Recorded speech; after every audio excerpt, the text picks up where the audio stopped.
This is Rickie News Channel. I'm James Menendez. Our top stories. A fired-up Senator.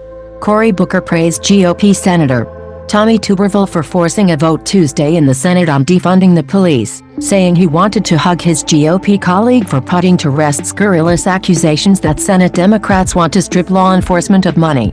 Tuberville, our ally, authored an amendment to Democrats' $3.5 trillion budget resolution that would decrease federal funds to localities that defund the police.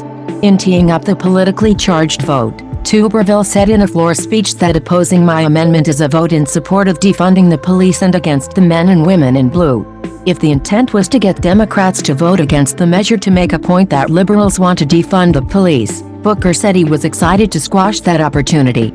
This senator has given us the gift that finally, once and for all, we can put to bed this scurrilous accusation that somebody in this great esteemed body would want to defund the police, an overly animated Booker, DNJ, said Tuesday night from the Senate floor.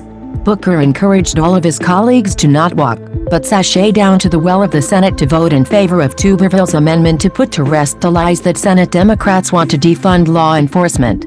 This is a gift, Booker said. If it wasn't complete abdication of Senate procedures and esteem, I would walk over there and hug my colleague from Alabama. In the end, all Democrats voted in favor of Tuberville's effort, which passed unanimously Tuesday night in a 99-0 vote. The amendment was among 47 votes the Senate took overnight as part of a so-called vote-a-rama to the $3.5 trillion budget package.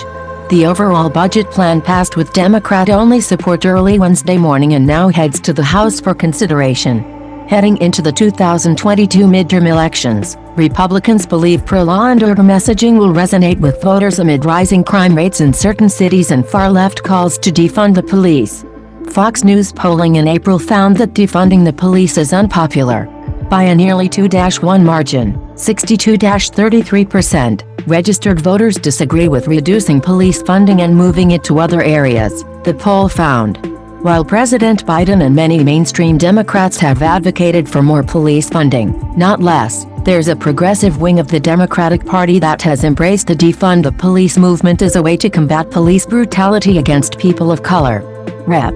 Cory Bush, a Black Lives Matter activist prior to being elected to Congress in November, created headaches for mainstream Democrats when she admitted in an interview earlier this month that she pays for private security for herself but wants police departments that protect the broader public to be defunded. I'm going to make sure I have security because I know I have had attempts on my life and I have too much work to do, Bush, DMO, told CBS News when asked about the $70,000 she pays for private security. There are too many people that need help right now for me to allow that. The new squad member added, so suck it up and defunding the police has to happen. We need to defund the police and put that money into social safety nets because we're trying to save lives.